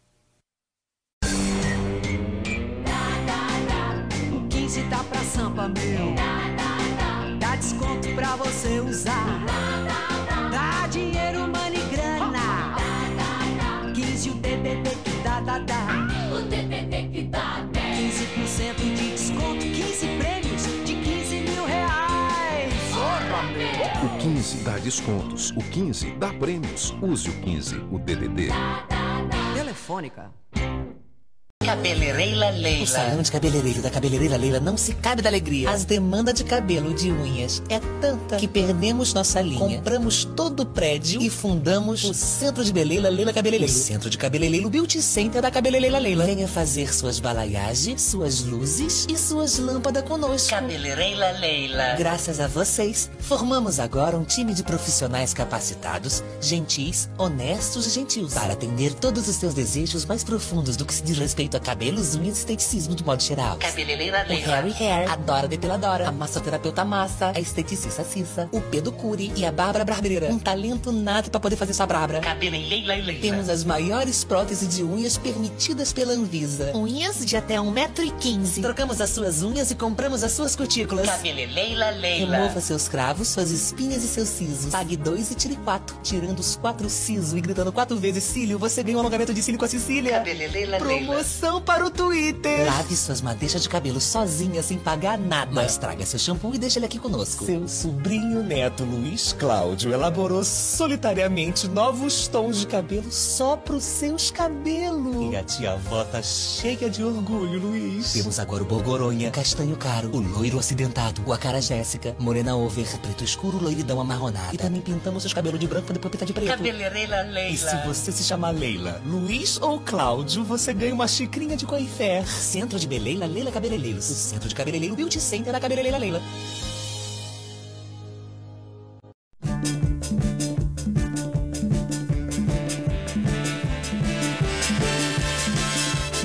Último bloco do programa de hoje. Vamos rapidinho para o nosso tema, o meu tema, que na verdade não é um tema. Eu vou fazer uma enquete com os meus amigos e a gente encerra o programa com música, como fizemos na semana passada. Eu quero perguntar para o Fábio Marquezine e para o Reinaldo Maximiano o seguinte: qual é o melhor e o pior do que eles têm visto no streaming ultimamente? Na Amazon, na Globoplay, na Netflix. O que é que vocês têm visto de muito bom e o que é que vocês pegaram para ver e nem conseguiram terminar de tão ruim? Vamos começar pelo Fábio. Fábio? Você quer o bom ou o ruim primeiro? Vai no que for mais forte. Vamos fazer o seguinte, vamos falar do ruim. Vamos falar do ruim, aí depois a gente vai pro bom. Okay. Uma coisa que eu tenho visto, e me desculpem quem goste, mas eu tenho visto eu acho que são produtos que poderiam ser um produto que poderia ser direcionado por um ponto melhor. Eu tenho visto muito na Globoplay muitos documentários que, sinceramente, poderiam não ser um documentário, poderia ser uma coisinha bem simples e acabou. Que são com essas novas celebridades, tudo que acontece, eles querem fazer um documentário, nem deixam o corpo esfriar. Já fazem um documentário em cima e às vezes está tão em cima. Tá falando tipo Carol Conká, essas coisas? Isso. Até entendo que sim, há um público, há uma questão que é tudo muito rápido e tudo mais, mas às vezes eles fazem uma coisa assim, às vezes que não tem um assunto total. São pessoas que não conseguiram ainda. Até a Carol Conká, a gente pode falar que ela já tinha uma história, né? Antes do Big Brother, como cantora e tudo mais, antes das polêmicas. Porém, tem muita gente que ainda não há uma história para se ter um documentário. Sabe aquela coisa? O cara fez sucesso faz menos de um ano, tem 22 anos e tem uma biografia. Né? Então, assim, nada contra, mas pô, com 22 anos ainda vai ter muita merda para você escrever. Nem mas eu acredito que ainda. Nem começou, meu amigo.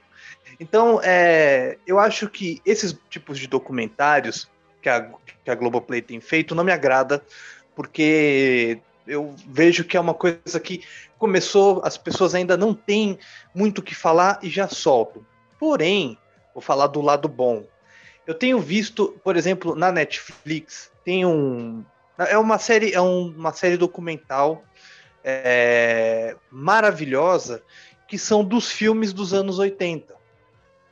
E eu acho genial, porque eles contam de uma forma assim, bem leve e bem divertida, como aqueles filmes clássicos, Robocop, De Volta para o Futuro, Alien, A Hora do Pesadelo, como eles foram feitos, como foram concebidos, feitos.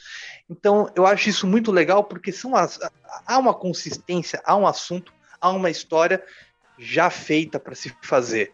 Por exemplo, o Reinaldo adora True Crime, né? Mas eu vi, ainda vou ver, mas eu fiquei bem interessado, que são os crimes no esporte. Que é o cara que comprou o juiz num jogo de futebol italiano com a máfia. Que legal, outro cara que era corredor de automobilismo e ele era envolvido no tráfico, entendeu? Então, assim, a federação, uma russa, uma juíza que foi, assim, tipo, ter que dar um voto favorável a uma atleta russa, né? Foi tipo o pessoal lá, tipo, vota nessa daí, dá uma nota boa. Então, isso me agrada muito, porque num documentário, o assunto sempre vai existir. Há muita coisa que acontece e que pode ganhar o público inteiro, de uma forma geral. Numa cidadezinha pequenininha aconteceu tal coisa. Caso Evandro, que tá aí, a gente é uma história já de muitos anos atrás, olha o estrondo que fez, né? Até falando no que o Reinaldo gosta, Bandidos na TV, programinha, regional, não chegava, a gente nem sabia o que acontecia lá, olha o que se tornou.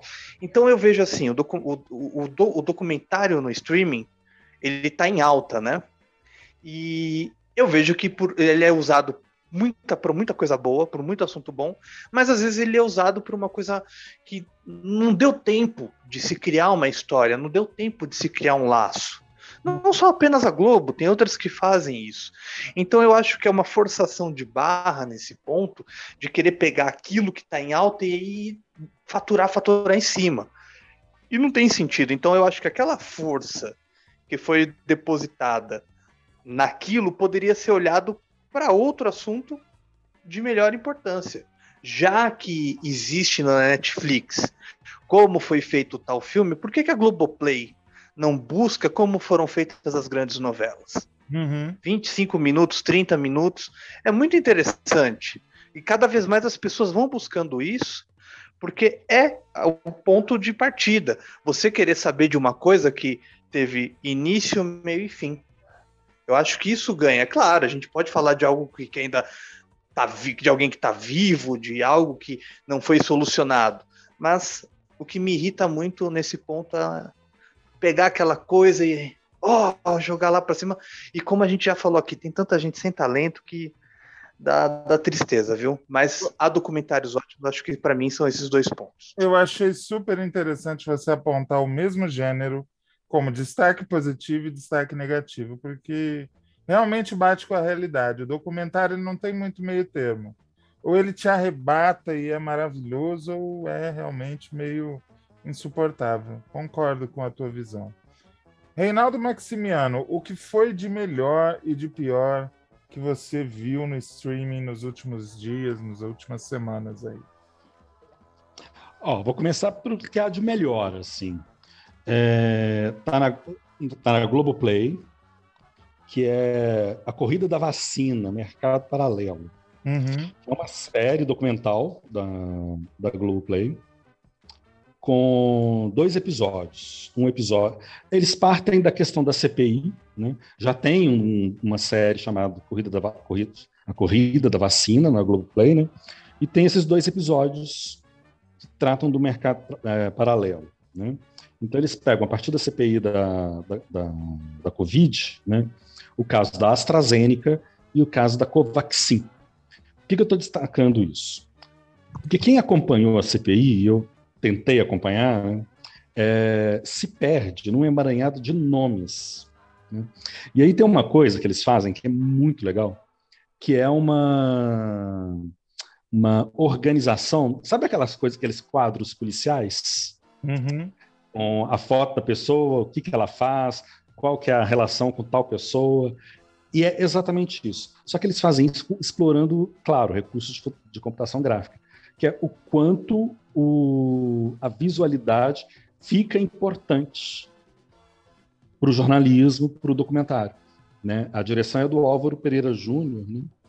Então, assim, o quanto a visualidade é importante para que a gente entenda nesse emaranhado de nomes, funções, empresas, enfim, conexões com a Flórida, conexões com o Texas, e a gente não entende, e de repente a gente chegou em 600 mil mortes. Uhum. Né? Essa parte de documentários, com essa pegada jornalística, assim, a Globoplay tem se esmerado, né? Desde aquela série sobre a Marielle, né? A Globoplay está num nível muito alto mesmo, o que faz com que a concorrência tenha que se movimentar, né? O episódio 2 da série sobre a Marielle, em que eles acompanham a busca por imagens de câmeras de segurança, né, para tentar reconstruir o trajeto vítima e algoz, né, é uma coisa assim incrível, é um trabalho de apuração muito, muito bom. Então, assim, nisso aí, Globoplay, de parabéns. Então, eu indicaria A Corrida da Vacina, Mercado Paralelo, né? Agora, na tentativa de desopilar, né? Porque os meus amigos, eles ficam muito preocupados comigo, né? Reinaldo só assiste True Crime, Reinaldo só tá vendo coisa pesada. Então, assim, na tentativa de desanuviar, eu fui assistir uma coisa que no Twitter estava dando muita discussão, mas estava dando uma polêmica no Twitter. Assim. Já viu que eu só frequento lugar saudável, né? É especializado nisso. Aliás, só uma coisa, o senhor não me adicionou no Twitter, tá? Seu safado, me adicione lá. Meu filho, eu não sei nem onde é que olha para adicionar. Eu vou olhar, eu vou adicionar. Eu não sei nem como é que isso ainda não estava lá. Mas enfim, aqueles que jogam, né? Jogou shade na cara do Reinaldo ao vivo para galera todo enfim.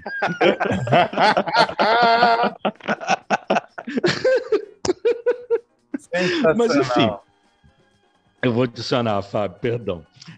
Mas aí eu fui ver uma coisa que estava rendendo uma polêmica danada no Twitter, que é chamado Casamento às Cegas Brasil. Eu achei que eu jurava que você ia falar de Round 6. Não. Tá na fila. Mas fui ver o Casamento às Cegas. Aham. Aí é o Kleber Toledo com a Camila Queiroz apresentando, né? É um reality shows com homens e mulheres e eles tentam formar casais, né? Casar, né? O que eu acho muito interessante é isso, né? Casais héteros, né? Casais heterossexuais, né?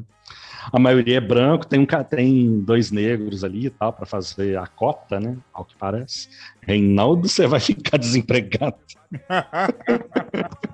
Você vai levar um processo. Mas enfim, é isso mesmo. Tem 2 participantes negros e o restante é branco. Mas descontado isso, mas é heteronormativa, a coisa toda heteronormativa mesmo. O que me chama muita atenção, e aí é que a minha crítica muito à questão do reality, é que quando você vê uma determinada coisa, vamos dizer assim,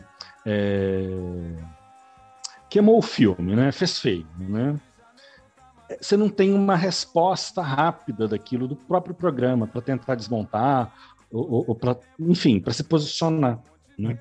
Então é uma coisa muito interessante como você tem um grupo de mulheres aparentemente independentes, são mulheres interessantes, são mulheres bacanas, mas que estão procurando um marido, né? Ou como diz o outro, né? O cônjuge. O cônjuge. O cônjuge. Então você tem homens procurando uma cônjuge e as mulheres procurando um cônjuge, né? Então, assim, heteronormativo total. Mas mulheres muito bacanas, independentes, interessantes, conscientes, aquela coisa do né? Até um movimento feminista, assim, sabe? Caindo em conversa de macho escroto. Caindo em conversa, né? Falei uma coisa chata, mas assim, caindo em conversa que a gente vê que vai dar merda, que a gente sabe que vai dar errado. E umas falas dos participantes masculinos terríveis. Homem cortando mulher, homem inferiorizando o trabalho que a mulher faz, homem inferiorizando a casa, sabe? Tudo que é feito pela mulher, o cara tá lá, de alguma forma, inferiorizando. Então você vê, assim, esse lado machista masculino muito forte ali no programa, mas não vê uma coisa que desmonta isso, né? Acaba que fica a cargo dos internautas lá no Twitter, de ficar compartilhando e comentando, e gera aquelas trilhas enormes, né, de comentários e tal, mas não tem um movimento ali no próprio programa, né, de um certo posicionamento. Falta isso, eu senti muita... porque nós temos 2 apresentadores, né? Senti muita falta. Eu não estou perto, estou na metade ainda dos episódios, né? Ainda não completei tudo, né? Cada semana tem um episódio no ar, né? Mas são 2 apresentadores que cumprem um papel de apresentadores, né? Que fazem ali o cerimonial, cumprem o roteiro, né? Mas não tem uma coisa que... Rapaz, exalto lá, vocês estão pisando na bola, e estão pisando na bola feio, né? E a gente vendo aqui, né? E a gente vendo e comentando e rotulando os caras como machos escuros por conta do comportamento duvidoso que eles têm, né? Na maioria das vezes, né? E, claro, né? Tem a questão de uma edição, se o cara aparece ali muito, ou se desponta ali naquele elenco, ele acaba virando ali um protagonista em uma coisa que a edição vai chegar, né? Investir forte nele, né? O que acaba... né, não muito bem. A gente já viu isso no Big Brother, a gente já viu isso em MasterChef, em todos os congêneres de Big Brother, né, todos os filhinhos do Big Brother. Eu lembro, por exemplo, de um participante do Big Brother que falava que não se preocupava em se prevenir contra a AIDS, porque a AIDS só dava em um homossexual. Misericórdia. Não sei se você lembra disso, né? Era na época do Bial ainda, né? E aí o posicionamento do programa, um posicionamento super tímido, que se resumiu a... Entra no site do Ministério da Saúde que você terá todas as informações. Porra, alto lá. Sabe? Não é isso, né? Não sei, então assim, é claro que o programa, né, o casamento aí, ele não tem esse propósito. Mas me causa muita espécie. Como que o casamento está na ordem do dia, né, para homens e mulheres, tem uma coisa assim, o que é isso de um relacionamento sério? Uma coisa que também que salta os olhos é de alguém que complete, alguém que complemente uma parte que está faltando e umas coisas assim de lista de tem que ser assim, tem que ser assado, tem que ser não sei o quê. Então, assim, é muito mais um reflexo de uma... Sabe aquela música do Vinícius? Se você quiser ser minha namorada, tem que ser assim, tem que ser assim, tem que ser assim, né? Já coloca todas essas regras. Já coloca todas as regras, que é aquilo que eu falo assim, a pessoa que tem manual de instrução, né? Então, assim, é uma experiência interessante assistir esse reality? É interessante. Mas falta uma coisa que é de um contraponto dentro do próprio programa. É uma coisa que o RuPaul consegue fazer, por exemplo, né? Interferir, chamar, falar aqui, tá errado. Não, isso não funciona. Então, falta alguma coisa ali dentro. Eu não sei se nos episódios mais à frente vai ter isso, mas onde eu estou ainda está nessa... Eu acho que deveria ter desde o início, né? Mas, não sei, me causa muito incômodo, porque você assiste assim e você já percebe que isso não vai dar certo, né? Isso isso tá estranho, né? O comportamento desse cara não tá legal, né? E como que as mulheres não percebem isso, né? Ou se é que percebem e fazem ali uma mise-en-scène, não sei. Mas o que me incomoda é isso, um posicionamento direto das coisas. Principalmente a parte da Camila, né? Da apresentadora que é mulher. Uhum. Bom, mas eu achei você bem suave com relação ao pior, né? Tanto é que você continua assistindo. Então quer dizer que você tem visto muita coisa boa. É uma iniciativa interessante, é um experimento interessante, assim. Eu continuo assistindo, eu quero ver até onde a coisa vai. Agora, o problema é o tempo de duração também, né? Você fica 40, 50 minutos assistindo aquilo, poxa, eu vou te falar, é meio chato. Uhum. Porque é igual, então, assim, deveria ter um tempo de arte menor, né? Mas, enfim, é chato por conta do tempo de duração. E é chato por conta dessas questões que reverberam no machismo e não encontra discussão dentro do próprio programa, né? Vamos ver como é que a coisa se desenvolve nos próximos episódios. Que agora eu estou curioso, né? Porque já chegou spoiler de integrante que caiu fora, né? Então aí eu já quero saber o que houve. Por que esse cara caiu fora? É o bom e velho storytelling, né? Mas acho que tem essas questões, assim, que a gente já conversou muito em termos de roteiro, que é legal que você tenha um personagem assim, sabe? Mas é necessário um contraponto, né? É necessário um ponto que, olha, que vira coisa, ou então um mestre de cerimônias não é desse jeito, saca? Mas está muito corrido, né? Me deixa muito solto. Uhum. Você falou em tempo de arte, o nosso tempo de arte aqui já se encerrou. Caraca! Então, falamos que nem o Homem da Cobra, como se diz aqui na minha região. Muito obrigado, Reinaldo, por ter trazido. Obrigado. Por ter trazido o Léo e por ter sido tão brilhante na tua participação hoje. Obrigadão, até semana que vem. Fábio Marquezine, um abraço, boa semana para você, espero que seja de muita vitória e de bastante coisa boa, tá bom?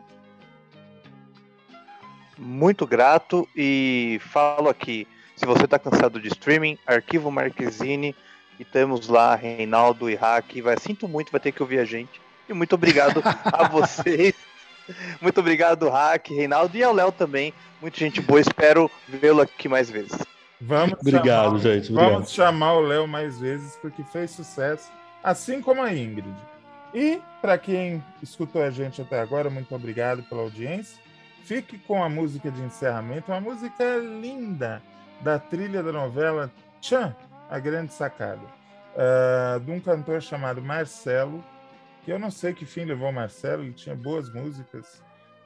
Teve uma que ficou muito famosa, chamada Abre Coração. Essa se chama Morena. Ouçam que música linda, linda, linda, para encerrar o podcast de hoje. Beijo, abraço, aperto de mão. Tchau, tchau.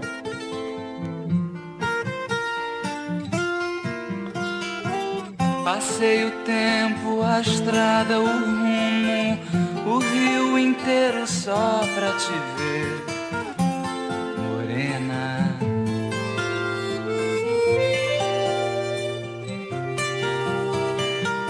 Todo passado é cinza da madeira e eu soprei forte só pra te ver, morena.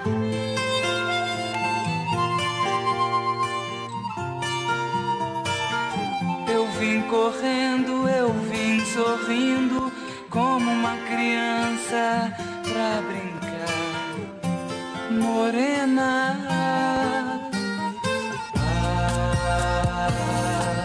Meu amor,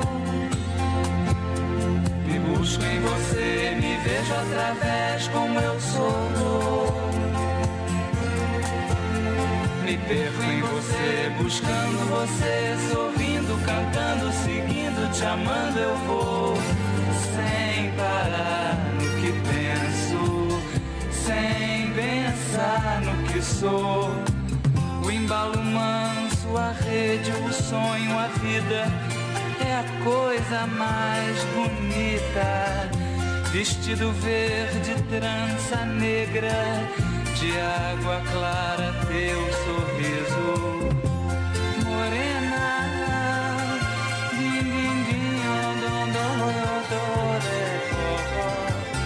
O sol de tudo é o passo calmo, a mão aberta, a paz no campo. Morena, meu amor, me busco em você, me vejo através como eu sou. Me perco em você, buscando você, sorrindo, cantando, seguindo, te amando eu vou, sem parar no que penso, sem pensar no que sou. As coisas passam como o vento passa, a mão de sonho em teu cabelo. As coisas passam como o vento passa, a mão de sonho em teu cabelo. Morena,